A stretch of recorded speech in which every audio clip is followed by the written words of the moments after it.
Good morning, good afternoon, or good evening, all Carpenter Critique listeners. Welcome back to the channel. If you're a repeat listener, if you're brand new here, welcome. My name is Luke Carpenter and I will be your host. All right, so I haven't recorded an episode in 2 weeks because I had to pre-record a couple things because I was traveling all over for work and for fun.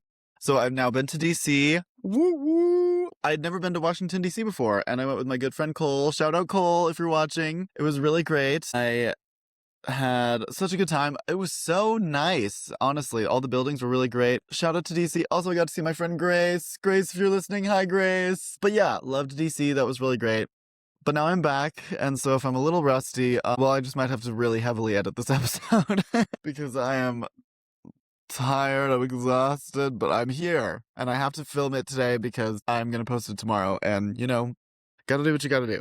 Okay. I'm sad that this is the last episode I'm going to record during Pride Month. Happy Pride Month, everybody. I wish it was all year long. I mean, I try to celebrate Pride all year. I think all of us should try to celebrate Pride every year, all year, every day. But yes, happy Pride to those who are listening. Happy Pride to all of the girls, gays, theys, and trans people in the comments. I am so happy to have you here and happy to be a part of the community. So yes, let's dive right in to the episode today.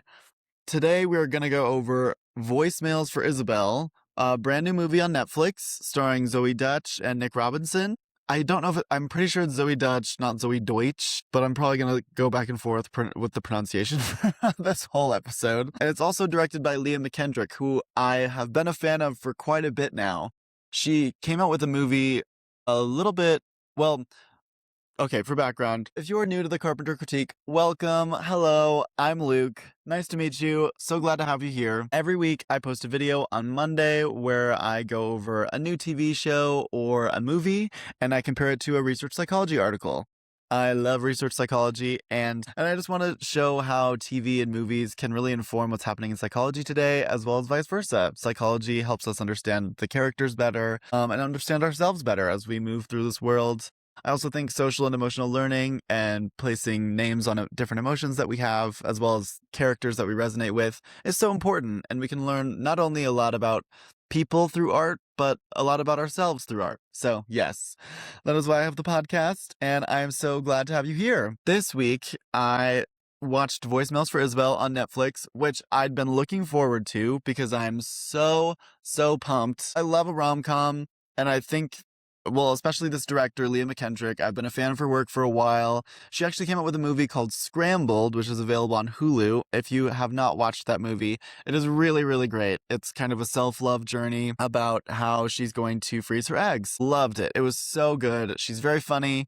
I think she was a writer for Saturday Night Live for a bit, but now she's a writer-director of different movies, and this is her second big film, writing and directing, Voicemails for Isabelle, and wow, I was so impressed. I think she adds that good balance of that romance, rom-com corniness with genuine humor, and I think she also does a really good job of bringing the sadder emotions to light as well. In Scrambled, there's this dealing with of loneliness, which I think really resonates with people who are single, especially if you're living in a big city. That movie was just so well done. Props to you, Leah McKendrick. But also, Voicemails for Isabelle has taken over Netflix. It's been on #1 this last week and the week before. So good job, Leah McKendrick. I'm so proud of you, writer-director. I am going to definitely keep following your career, and I want to support. So yes, hopefully more movies from her to come, and especially with the success of Voicemails for Isabelle, I think we're in for some more treats from Leah McKendrick, for sure. But anyway, Voicemails for Isabelle stars Nick Robinson as the male lead and Zoe Deutsch, or Zoe Dutch, as the female lead. She is outstanding in this role. Zoe Dutch kills it. I know she's a Nepo baby. A lot of people are like, oh, the Nepo babies. But she's one that I genuinely think has a great she has a good emotional awareness of the scene. I think she always brings a lot of comedy and fun. She's in another rom-com called Set It Up on Netflix, which if you haven't watched that one, that one's great as well. I know a lot of people think the golden age for rom-coms is over, but I just think with technology now, we just have to approach rom-coms very differently because what's seen as romantic isn't like a letter in the mail or a big romantic gesture. Now, because of the internet, there are so many different factors into love. And now that we have unlimited access to each other, finding love and finding romance is especially much harder. But I don't think that means that the golden age of rom-coms is over. It just means that we have to be more creative with how we express our love. And in Voicemails for Isabelle, it's a really cool twist because it's not only a love story between Nick Robinson and Zoe Deutsch's character, but you can tell it's a big love letter to sisterhood and having, I would say, a sibling or someone in your life that you would consider your soulmate. That doesn't even have to be romantic. I'm going to try really hard not to cry this episode, but me and my sister, I always think of Cambria throughout this whole thing.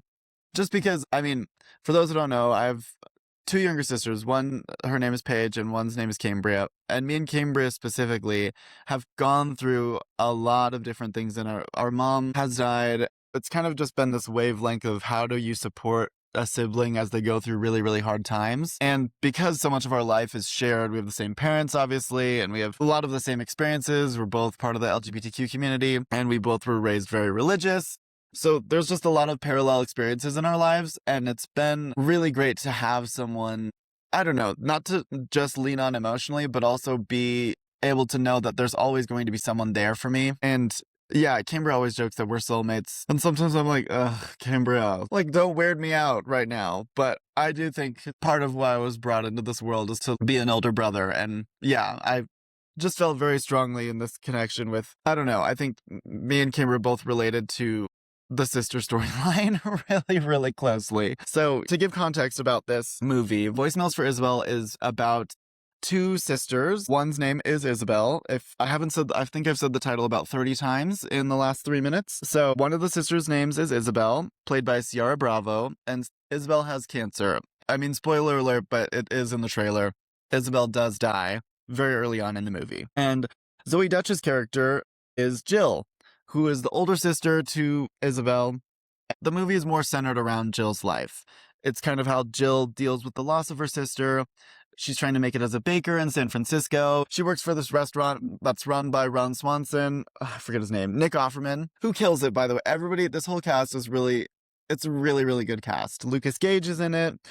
We've also got Toby Sanderman from Running Point. I just did an episode on Running Point a couple weeks ago. Go check it out if you haven't. Also, Mike Chang from Glee is in it. Liam McKendrick has worked with him before. What is his name? I'm trying to find him on here. Are you serious? Why is he not in the cast list? Harry Shum Jr. I love Harry Shum Jr. And him and Liam McKendrick, who is the director and writer, have really good chemistry. And so they play friends of Nick Robinson's character, which is it Harry is his name? Wes. I kind of assume all rom-com male leads are Harry because of When Harry Met Sally. But whatever. So we're following the character Jill as she navigates dating, as she navigates trying to be a baker in San Francisco, and how she navigates the loss of her sister. Trying to figure out how she processes her grief, she ends up calling her little sister's number and leaving voicemails for her over and over again, which I actually really related to. Both Cambria and I, when my mom passed away, I journaled to my mom for about a year and a half afterward. I felt like it was a way to process not only my grief, but just like everything. And I used to tell my mom everything. Yeah, and Cambria would leave voice notes for my mom and voicemails and everything and call her. But I mean, the person that Cambria ended up calling, because the number got switched, of course, the person that Cambria ended up calling was like a total jerk about it and was like, stop calling me, blah, blah, blah. But in this case, Voicemails for Isabelle, when Jill calls her sister's number and leaves voicemails, it goes to this guy, Wes. And eventually, their love story begins and he finds her in San Francisco, blah, blah, blah, blah. And I thought it was really cool the way geography played a role in this because she's from Austin, Texas. So clearly the director was very fond of Austin, Texas. There was a lot of different little places that they kept shouting out. And then also a really cool love letter to San Francisco as well. There's a place where they tour. I think it's really cool when rom-coms can explore the city that they're in. That's why there's so many great rom-coms about New York City. I even love when romance happens in LA. I think that's awesome. I just watched a movie where it happens in Italy, where they fall in love in Italy. And I think place does really matter. And it helps shape the characters in a good way of how they're grounded and what keeps them connected to where they are. So I like the way geography played a role in this movie as well. I also really liked just how unafraid the girls were specifically of being themselves. And it was I thought they captured the sister relationship very well. Sierra Bravo and Zoe Dutch did a good job. We really do believe that they grew up together. They had all these inside jokes. They called each other lad, which was so cute. They called each other brother. Come here, brother. I love that. That was so funny. Also, like, who doesn't call their sister brother? I'm like, come here, brother. We are brothers in this life. I very much really liked the sister relationship. And I was really sad. I cried a couple times. I'll be honest. It got me. Voicemails for Isabelle got me. I think the dead parent storyline is really overdone. They did still do it with Wes's character, the boy character with his mom dying. I mean, yes, I kind of get it. It's an easy way to give a character a little bit more depth in a movie when you don't have much time to give characters depth. And so the death of a family member or whatever is a way to kind of just get a quick little peek into their psyche, like, oh, they've been through shit, so we could kind of root for them, you know? But it's very overdone in movies. And so, especially giving background to the sister dying, it wasn't just like immediately sister dead. It was like they had a fun relationship. They shared a little bit about them growing up and their favorite song together and their favorite dance together. And yeah, I thought that was really well done, but without overdoing it. It wasn't like the entire movie was this grief note to her sister. It was, how does one woman go through that? And how does one woman process the loss of her soulmate while trying to find a new one as well? It was a really thoughtful approach to love, and I really, really liked that. I think there was some really cool and cute scenes. I loved the dance scene with the kids. The little girls killed it. They were so good. And the bully scene when she fights her bully, I think that perfectly sets up who the character Jill is and why she approaches life with this fierceness. And honestly, that's why it made it believable that she could go through this type of grief and still be active as a person, because she has this fire. She has that fire when she quits her job and yells at her manager. She has that fire when she gets ghosted by that really hot guy from Running Point, and then she just curses him out. I was like, yes, bitch, you do that. Oh my gosh. Yeah, that was really, really great. I also loved how Wes's character, the guy character, still honored her relationship with her sister. I mean, clearly she was so close to her, and from the voicemails that were incredibly intimate, a lot of guys I feel like would kind of brush it off or just mention to the girl that they didn't hear the voicemail or something. Like they would not acknowledge the depth of the relationship that she had. And not only did he acknowledge it, but he also even calls her in the end. He calls Isabelle's number in the end and leaves her a voicemail. It's so cute. It's so cute. I love love. I think it was a very well done rom-com. You also had the friends who were really funny. The storyline about her as a baker, I thought maybe could have been shorter. Sorry. Okay, sorry. But also, they made it so incredibly easy for her to just buy a food truck and start her own thing. Which, I mean, good for her. That's great. I'm glad they had to wrap it up and everything. And that was good. I guess I'm just being picky here. I was just kind of like, really? You can just start your career and get your man that easy and after going through the worst time of your life? But you know what? It's a movie and it's 2 hours long, so they had to wrap it up and in a cute way. So yes, that was good. I did have to pause it because I kept crying. Just if something happened to either of my sisters, I'd be a fucking wreck. I just related maybe too hard to the story, and I was like, okay, my sisters are fine. They're perfectly healthy right now. You know, we're chilling. I think when they portray people with cancer in movies, it's not that they don't have personality, it's just that they're like, it's like a manic pixie dream girl type of illness. It's either like they're on death row and they can barely speak and they're like, ugh, or they're like quirky in some kind of death way. They're like, well, I'm gonna die, so blah blah blah. I don't know if that makes sense, but I'm glad that this movie didn't have the sister be the like alternate quirky girl that knows she's gonna die, so she's just like, bleh. I don't know if that makes sense, but they kind of fleshed her out and gave her a personality. They made her relatable to Zoe Dutch's character. They also gave a really good realistic sister portrayal. So it was a really cute movie through and through. I would give it, I'd say an 8 out of 10, which is very high for a rom-com, especially nowadays. But yes, please let Leah McKendrick keep directing these movies. I want another rom-com immediately. Give her a series. Oh my gosh. If she could direct an Emily Henry film, that'd be awesome. But also, this is her original script. She wrote it by herself and directed it. So great for her. I was very impressed. I think I'm most impressed with the director, but Zoe Dutch and Nick Robinson, Nick Offerman, they all did really, really good. Lucas Gage gave us a straight male performance, question mark, with his mustache that's like very obviously drawn on. I mean, I still laughed. It was very funny, but also like, bro, what? Oh my gosh. That was such a weird. And oh my gosh, and also I'm glad that they didn't have Zoe Dutch just have all this amazing sex with all these random guys. I think in rom-coms it's still depicted, especially when they go through that, like, not hoe era, but an era to maybe get through something hard emotionally where they sleep with a couple different guys and it's like all these hot guys and they're having all this hot sex or whatever. That montage, I'm glad that they made the montage very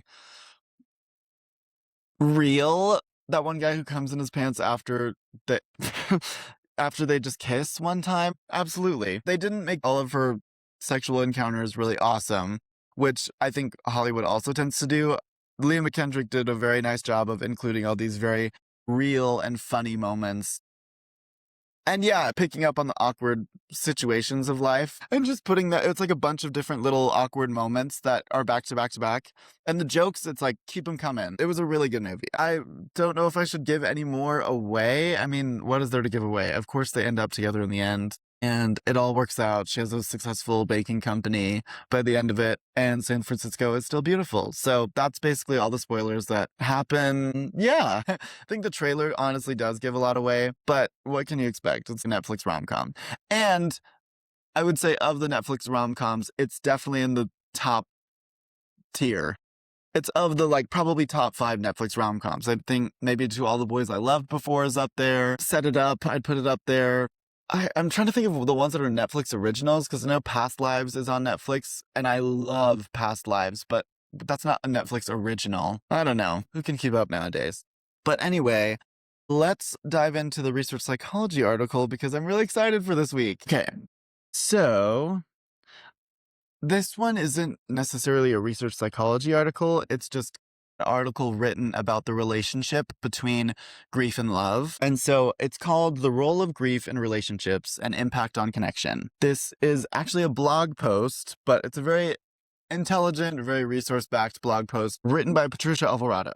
And I mean, I could have found a research study on grief, but I just did Sheep Detectives a couple weeks ago, and I wanted something that more is how grief impacts your ability to build connections, because I found that dating after going through a really intense grief, and I mean still going through a really intense grief and losing someone so close, it totally affects the way I approach dating, the way I approach meeting people. After you go through something so difficult, you then can reassess when you're talking to people. It's like, have they really gone through something? I feel like I've talked about this before, but my sister and I, there's this thing when we talk to new people that you can just tell if they've gone through something or if they've been really hurt by something emotionally and felt it, as opposed to people who maybe don't realize how big of an impact or how big of a hurt that they've been through. There's just, you can tell a difference between the people who have done the work and empathized with themselves and gone through their own feelings about a certain situation that happened in their life versus the people that go through situations and then just move on. And especially for me in dating, I know that whenever I'm meeting new people or trying to go on dates, it's really hard for me to not just dive deep pretty quick, because if I'm going to be with them or if I'm going to want to spend a significant amount of time with them, and if it's going to be us dating, they're going to have to realize that it's not sunshine and rainbows all the time, right? And even though I'm fun and I'm a pretty happy person generally, but I've been through a lot of shit in the last 26 years of my life. There's been a lot of different family struggles, as I've said, like faced significant loss. And part of healing through that is knowing that there are some times when I really have to be by myself, or I really have to focus on my energy on getting through the day, because sometimes grief is so big that you can really only focus on taking the next deep breath. And so there's that definite part of life that if you don't have the understanding of knowing that I've been through this, or knowing that there's just some times where I can't be everything everywhere all at once, then we're probably not going to be in a good relationship, or the relationship between us is probably not going to work out if you can't have the empathy for at least that. Especially with men, unfortunately, I feel like you can figure that out pretty quick, whether they have the emotional depth to be able to handle that or to be able to support you through a harder time. I saw something someone posted on TikTok that was like, my third base is if I have a panic attack in front of you. And I think if I cry about my mom, or if I cry about certain family struggles that I've had before in front of you, that it's like, okay, now you know we're close. It's not really physical. It's more that like emotional barrier, which I've actually never had in a relationship. Or I mean, I've had that with tons of friendships, and I feel like a lot of friendships have been very healing for me in that way, but I've never had a romantic connection or a romantic relationship where I was able to feel those emotions and process them with a romantic partner. But partially it's because I'm picky, and grief changed that for me. I wasn't always this picky. I actually had quite a few dates. I actually had quite a few girlfriends. No, I didn't. I had like 3 that were situationships at best. I had 1 serious girlfriend, but anyway, I used to be doing it. I had it going on, and I've now been single for 6 years, 7 years. Well, I haven't dated anyone seriously since my mom died. Well, it's like situationships gone wrong, basically. But I wouldn't say I'd had any significant relationships since then. And yeah, maybe it's been time and place, but I also think I'm trying to be less picky. But I do know I have set some standards for myself that I think is healthy, that each of us should. A bit of TMI, but I'm also going over, that's what this article is about, the role of grief in relationships, and how does that impact one's ability to make a connection, and how does that impact one's friends, or being able to establish a romantic connection. Because as we see in voicemails for Isabelle, because of the loss of her sister, it really does alter the way she approaches her romantic connection with Wes. I keep saying connection, and it's because not only is it in this article, but because I'm obsessed with Love Island right now. I'm definitely going to do an episode on Love Island after this. So in this article, Patricia Alvarado talks about the role of grief in relationships and their impact on connection. It explores how grief affects romantic, family, close, and friend or interpersonal connections. The main argument is that grief is not just an individual experience, it fundamentally changes how people connect, communicate, and support one another. While grief can create distance and tension, it can also strengthen relationships when people navigate it with empathy and understanding. Some of the key points from her article emphasize that grief can result in many different types of losses, including death of a loved one, a divorce or a breakup, moving away from a loved one, chronic illness, infertility, career loss, major life transition, or a loss of a shared dream or future plan. One of the biggest challenges in relationships is that partners often have different grieving styles. Even we see this in voicemails for Isabelle. As Jill, Zoe Dutch's character, is grieving, we see that Nick Robinson's character, Wes, has approached to his grief with his mom a lot differently. They both experienced grief in food because Jill used to cook with her sister and bake with her sister, and Wes's mom obviously used to cook for him, and she was a great cook too. And so in that they're similar, but also there's so much more distance in between Wes's grief with his mom as opposed to Jill's grief with her sister. It was so fresh. And so one person may want to constantly talk about their loss, or the other may need space and solitude, and then one may cry openly while the other one cries internally or with their emotions more emotionally numb.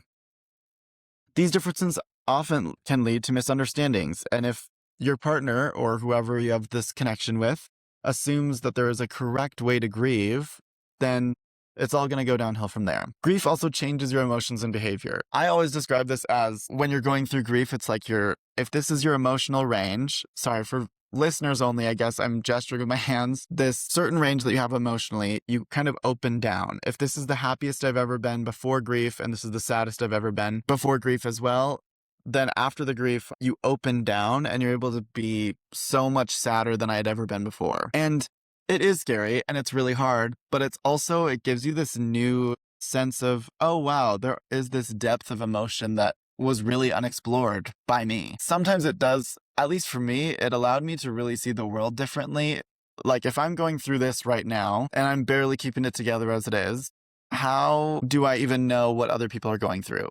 Maybe I don't ever know. I mean, people can talk to you about their feelings, but truly empathy is such a hard thing to be able to sit with someone else in their feeling, especially if it's so low, and be like, hey, I'm meeting you where you're at. Let's get through this together. What a special gift that empathy is that humans are capable of. Okay, one of the other things that's interesting about grief that this article talks about is that you start to identify, I wouldn't say the real friends in your life, but basically how friends can function to help you. So if I needed someone to just go out and like have a fun time with me, I'd call my party friends, right? And if I need someone to talk to, and if I'm really going through it, I need to talk to someone that has not only the ability to talk with me, but also relate to me and meet me where I'm at in my emotions. And then if I just need to sit down and watch a movie with someone, then I'm calling my other AMC Stubs A-list members. You know what I mean? It's good to know how not only your friends can help you, but like how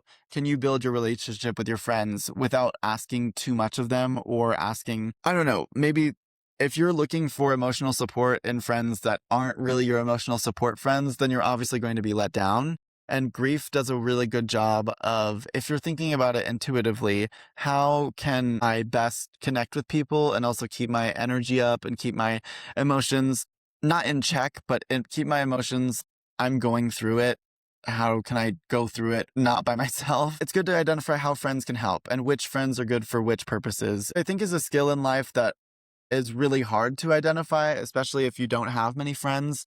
And you can really only rely on a few. Luckily, at the time when I was really going through it about the grief of my mom, I had so many people in my life that came really close or just got closer to me as I was going through such a hardship. Grief is a good way to assess where you're at in different relationships, especially friendships. But I can totally see how it would extremely affect a romantic connection, because even grief's relationship to sex, how at that time it's like, how can I even have sex? I'm thinking about my dead mom, my dead sister. Or is it right to be enjoying these romantic moments when I've just lost someone? You know, there's all this different guilt that comes with grief or shame. Would they be proud of me, or would they be happy with this person, especially if they haven't met them? You know, this is such a good article. She also talks about how intimacy and connection can be changed, like physical affection, sexual desires often change, daily relationship routines are often different when going through grief. Emotional intimacy is different. Partners sometimes mistakenly interpret these changes as rejection or loss of love when they're actually just normal grief responses. And then healing also requires the big emotional safety, like I've been talking about.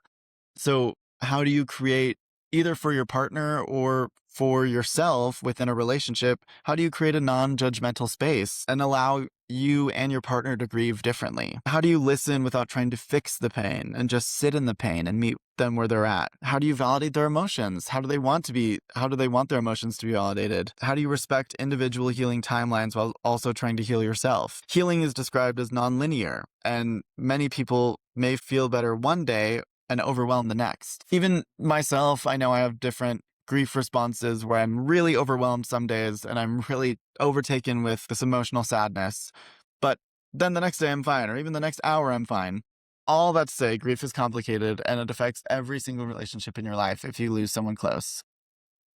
I'm really appreciative of the friends that I have, and I think my friendships have been the most healing part of me. But I would encourage you to think about how your friendships heal you, and when you're going through a hard time, who do you turn to? How do you create a space for yourself to heal, but also how do you invite other people in knowing that you're going through something hard? I'm totally open to hear stories. And also, please, I hope for all my friends and family listening, I hope that I can be a person that you can reach out to too if you're going through a hard time. I know I would be nowhere without my friends and without my family and everybody's support. And so I not only am grateful for all of that, but I hope that I can be a space for that too. And in the comments, even if I don't know you and you're a random Carpenter Critique listener, just know you could send me a rant, and I'm never too busy to listen to a rant. Especially to meet someone where they're at emotionally. Like, just be friends to each other. And I hope that I always am challenging myself. How can I be a better friend as well? So there was that. That's basically the main takeaways of the article, is that relationships don't suffer because people stop caring. They often suffer because grief changes how people express emotions, how people communicate, and how they seek support, and understanding this distinction is very crucial. Different grieving styles are normal, and partners don't need to grieve the same way. They need to understand and respect each other's approaches and create spaces for validating each other's emotions. Open communication is essential. Oftentimes, when you're going through something hard, nobody knows how to treat you, and you have to treat yourself the way you want others to treat you as well. You have to vocalize your feelings. You have to often work through, like, the emotional complexity of asking for help, because we all need help. But that's part of it. Grief can either weaken or strengthen your relationships.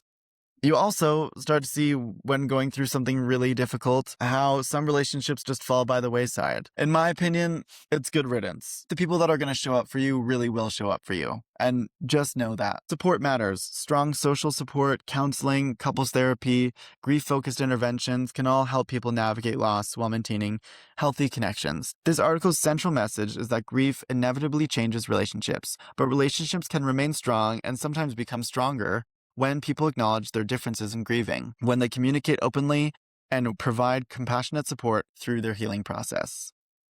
So now let's dive into how this affects Jill specifically in Voicemails for Isabelle. Grief prevents connection in Voicemails for Isabelle, but one of the most fascinating aspects of the movie is that Jill's greatest obstacle is not Isabelle's death or her sister's death itself. It is really her inability to reconnect to the world afterward. The Alvarado Therapy article that I just talked about argues that grief impacts relationships by disrupting communication, intimacy, vulnerability, and emotional availability. Jill's entire character arc serves as one of the case studies for this psychological process. The film demonstrates a central psychological truth that grief is not simply about missing someone. Grief changes who we are in relation to other people. Jill's relationship with Isabelle becomes frozen in time. And this article discusses how grieving individuals often struggle because they become attached not only to the person that they lost, but also to the future that they expected to have with this person. This perfectly describes Jill. Throughout the film, Isabelle exists largely through memories and voicemails. Because Isabelle is no longer physically present, Jill's relationship with her becomes idealized and frozen. Unlike living relationships, memories cannot argue back. They can't disappoint us, or they can evolve. Voicemails in this movie function psychologically as the bridge between life and loss. They allow Jill to remain connected to Isabelle without confronting the finality of her death. This article explains that grief often emerges from losing future plans and shared dreams. And in Jill's character is grieving Isabelle as a person, their emotional connection, the life that they might have built together, and the life that they had built together, as well as the future conversations that they're never going to have. The voicemails become symbolic representations of these lost possibilities. As long as Jill remains emotionally invested in replaying those messages, she also avoids confronting the painful reality that those possibilities no longer exist. Ugh, I'm crying. Though it's only for a short period of time, grief does make Jill emotionally unavailable. One of the strongest points of the article is that grief frequently creates emotional withdrawal. People often assume grieving individuals need more support, but grief can actually make receiving support incredibly difficult. Jill illustrates this through the film. She is physically present in many situations, but emotionally absent. Her mind repeatedly returns to Isabelle.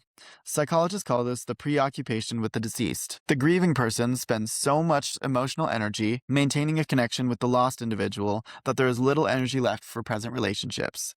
The result is emotional unavailability. Jill cannot fully invest in her friendships, her family relationships, or any potential romantic connections because a significant portion of her emotional life remains attached to the past. This aligns directly with the article's assertion that grief often reduces a person's capacity for intimacy and connection. However, Jill uses this as a form of protection. This is one of the most important psychological themes in Voicemails for Isabelle, is that at first glance, Jill's isolation appears to be sadness, but beneath the sadness is fear.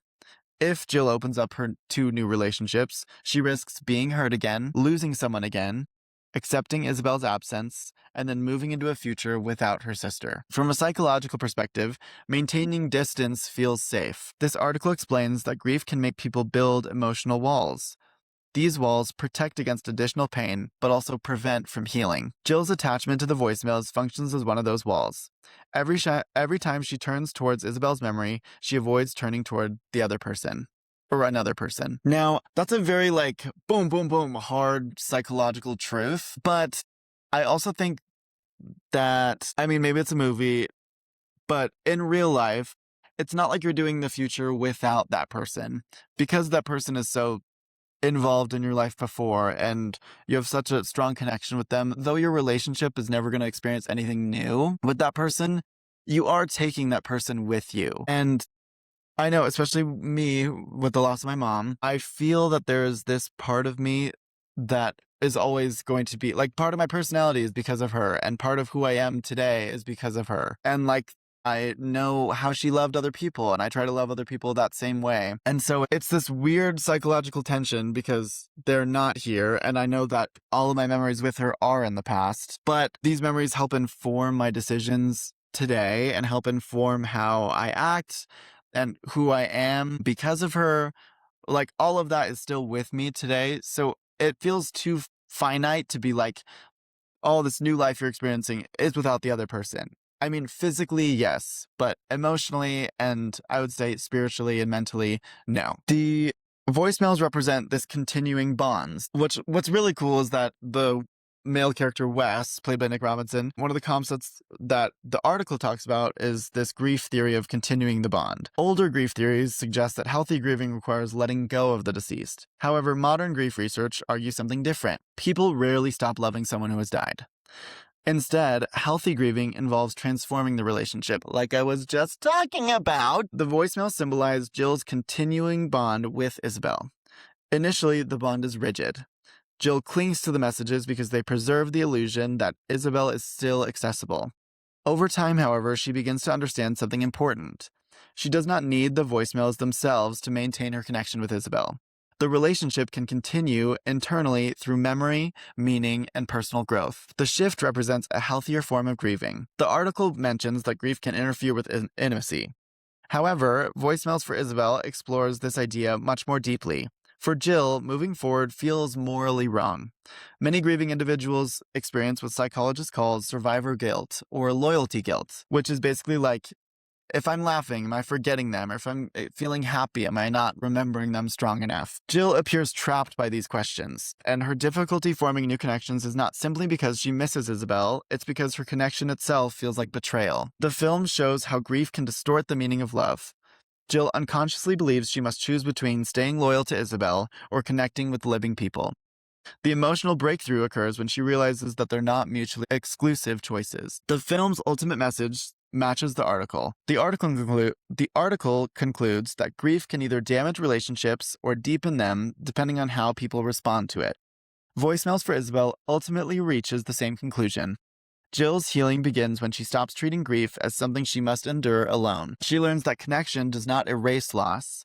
In fact, connection is often what allows people to carry loss more successfully. The film rejects the idea that healing means getting over Isabelle. Instead, it presents healing as learning how to love Isabelle's memory while remaining emotionally available to the people who are still alive. From a psychological perspective, this is exactly what the article describes as healthy grief adaptation. Also, am I not eating? Like, these notes are great. Maintaining a meaningful bond with the deceased while continuing to engage in life, relationships, and future possibilities is crucial for getting through grief. Okay, I have one last takeaway and then I will let you go. The last thing is, the Alvarado Therapy article argues that grief damages relationships by creating withdrawal, communication problems, fear of vulnerability, and reduced intimacy. Voicemails for Isabelle turns those psychological concepts into a deeply personal story through Jill. Her inability to form connections is not a sign that she has stopped loving others. It is evidence that she is still trying to protect herself from the pain of losing Isabelle. The film's emotional power comes from showing that healing does not occur when Jill lets go of Isabelle. It occurs when she learns that she can carry Isabelle with her while reconnecting to the living world and to her connection to Wes. Wow.